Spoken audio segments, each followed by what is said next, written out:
I've accessed the harness that feeds the fuel injectors from outside of the intake with the amp probe. This is cylinder number 2.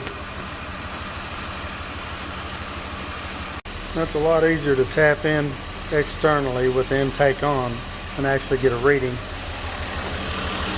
As long as you pull up the diagrams, connect into the harness before it goes into the intake without pulling the intake, you can actually look at it running. This is the beauty of the scope.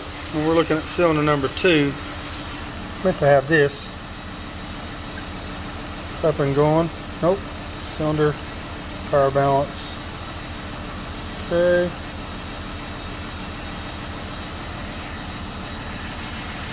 Alright, give it a second. That's cylinder number 4 just flat dead. Well, we're looking at cylinder number 2 here. Let me hook up the cylinder number 4. That's cylinder number 4. And we know we're getting trigger, but this isn't doing anything. It's either an open injector or shorted. I don't think it's a clogged injector, otherwise we'd get a ramp, I think. So, tapping in on outside of the intake, getting into the wiring diagrams. Take you around here. There you go, map out your colors. The brown, light blue is our number 2 or 4 injector. It's a printout you gotta have.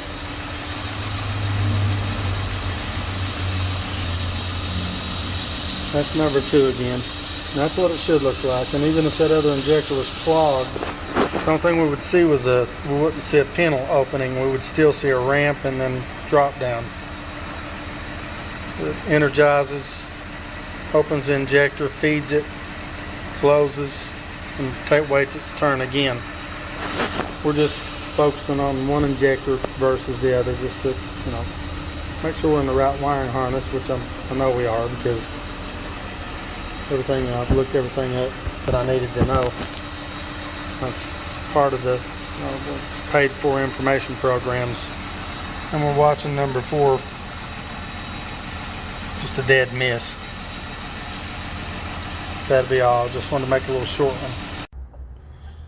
We know curiosity killed the cat, but you know, I'm curious. Now this is number 1 injector. As far as firing order, we got 1, 2, 3, and then this would be number 4. That's number 5.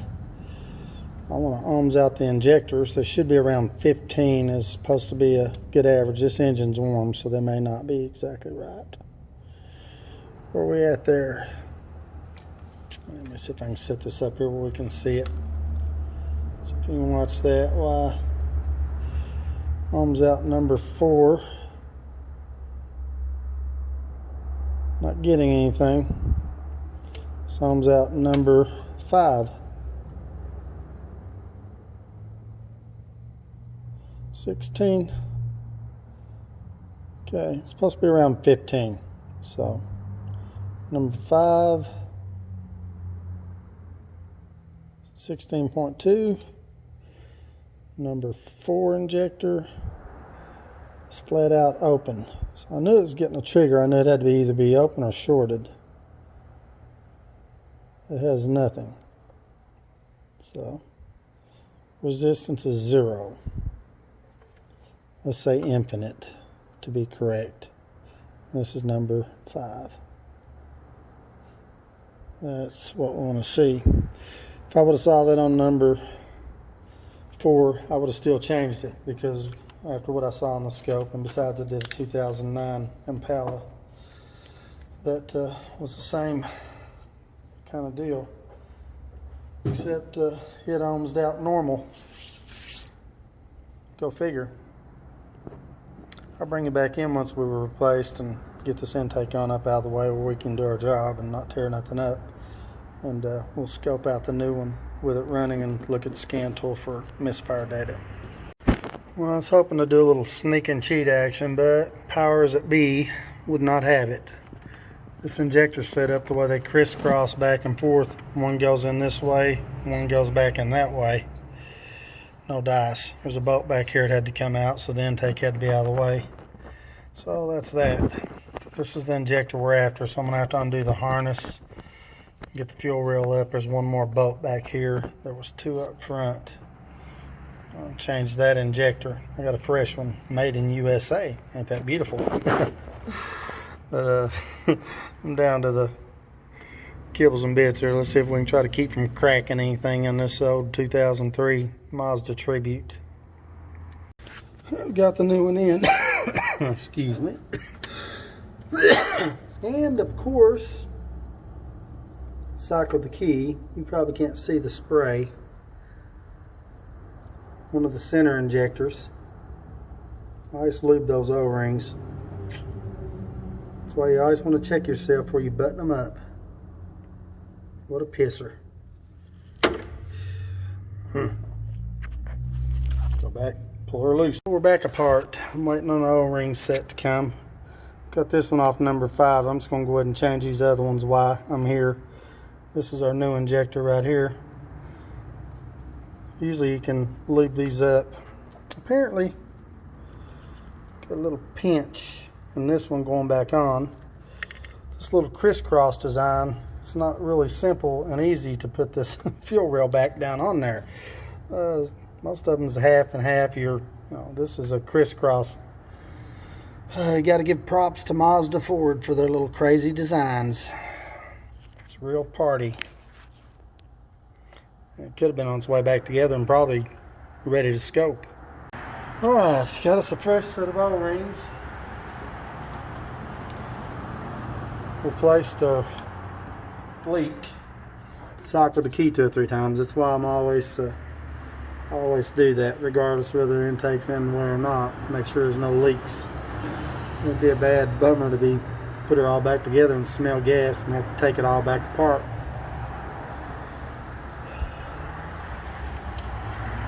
We'll continue here in a little bit. I'm going to freehand you on this one. Other than the engine cover being put back on it, we got our injector in and all sealed up. No fuel leaks. All the hoses, connectors. Got our lamp hooked up back there. This is the injector we was looking at earlier. That's pretty sight. Number 4 cylinder. Let's get on there here. See what we're looking like.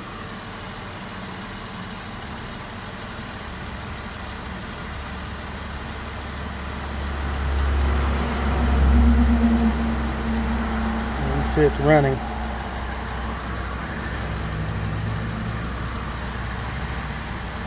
Number 4 is looking good. And that's how you do it without pulling the intake. You get a good look at it. Of course, you never know. Person might ought to have put the other 5 in, but they could get kind of pricey, and most people don't want to go that route, but that's the way it is. This is purring like a kitten. You're able to actually take a look at an injector with it on the vehicle running.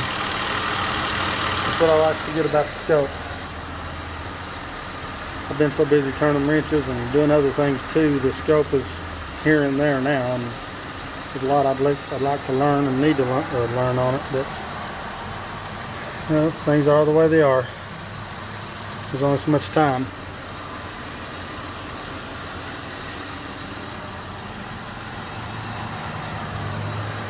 I didn't show you any scan tool data as far as codes. Let's see what we had here. Guess we surprised it.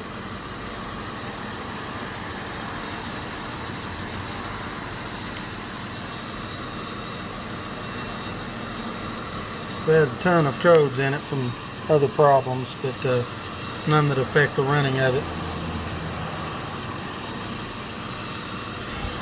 These must be prepared to read codes.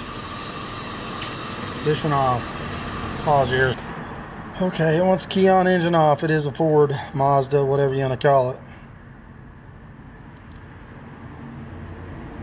So ignition switch off position. Guess it wants the key off. Now turn it on. You're going to come with me this time. Mazda Tribute 2003. Party time. It's not so bad.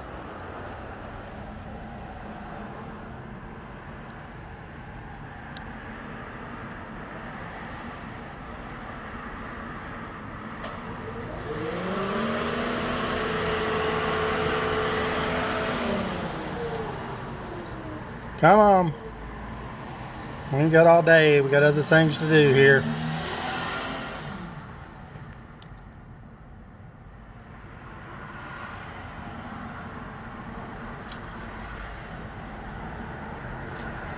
See, system to lean bank 2, injector circuit malfunction.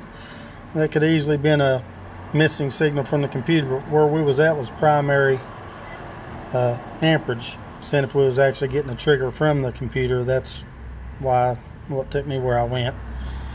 If I hadn't seen anything there, we would have went back to the engine control module and found the pin coming out of it and seen if we had a signal from there.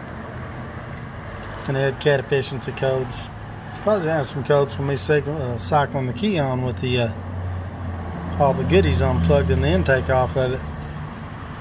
She's purring like a kitten now. We're gonna let him start fresh. Well, I'm gonna erase the codes. Ignition off. We'll call it a day on this one. I hope you enjoyed. This is what we get when we clear codes. Check of all systems not complete since last memory cleared, so it would have to be drove through some drive cycles. Then I'm sure the cat codes come back, whatever else he had in there already. He's got his own scan tool and pulled them up on his phone and knows codes, but he needed confirmation of what the problem really was before he got into something this heavy. Yeah, it's a pretty good little teardown for just a guess or Google and forums, so you got to be careful with that. I've seen a few of these or I've seen one. Had a broken wire, control wire from the computer, and that ended up being the problem. But we're done. I said we were done, but I figured I'd do a little closing commentary. Can't even think. I'm tired. I've got a window regulator job sitting out there. Another good old Dorman part that lasts about a year and then starts stripping and you know, even if it's over a year, just a little bit, I'll try to be flexible on that, especially with my good customers. And it is one. It's like a 2012 Chevy Cruze or something like that. I want to see if they have it in stock. Hit them up for it before I tell them it's a warranty. But Dorman is starting to be a real disappointment. The only thing is, certain things like window regulators and things, parts houses, that's all they sell. I thought this was a pretty sweet diagnostics. It's nice to be able to actually reach in, get your diagrams up, and take a look at a fuel injector, ignition coil, whatever from outside the intake without pulling it off. Most of the newer cars, they're pretty bad about intake overlaps at least 3 of the coils. This vehicle here, it overlaps all 6 of the fuel injectors. I think 3 of the coils are right in front where you can snatch them right out, but we weren't after a coil misfire, we was after an injector misfire. Dead hole in the number 4. But we got it. But hope you enjoyed. It's just a little scope action. I hope the video didn't last too long. I know some of them drudge on, and I'm sorry. The one I did with the intake manifolds, I really didn't, or exhaust manifolds, I really didn't plan on making a video out of that, but I wish I had planned it. I could have turned everything and it turned out right. Editing and putting it together on this different phone screwed me on that, so it probably wasn't fit to watch for 5 minutes. But you have to be interested in that kind of thing anyway. But that'll be all for now. I better get to work while I still got a job. I'd hate to get fired. 2012 Chevy Cruze. The window kind of held up there. And this is a Dorman window regulator. About all you can get at any parts house in town, so I'm not going to diss on any names around here. But you can usually expect about 15 months from what I've had so far, you're going to be doing it again. This is the passenger door, so I wouldn't expect it to be used as much, but If your mate rides with you a lot and rolling that window up and down, it's going to get used. But Dorman is flat out garbage. Falls apart in there, you hear a little crunch, nothing works, and you know, your window's just wanting to fall down.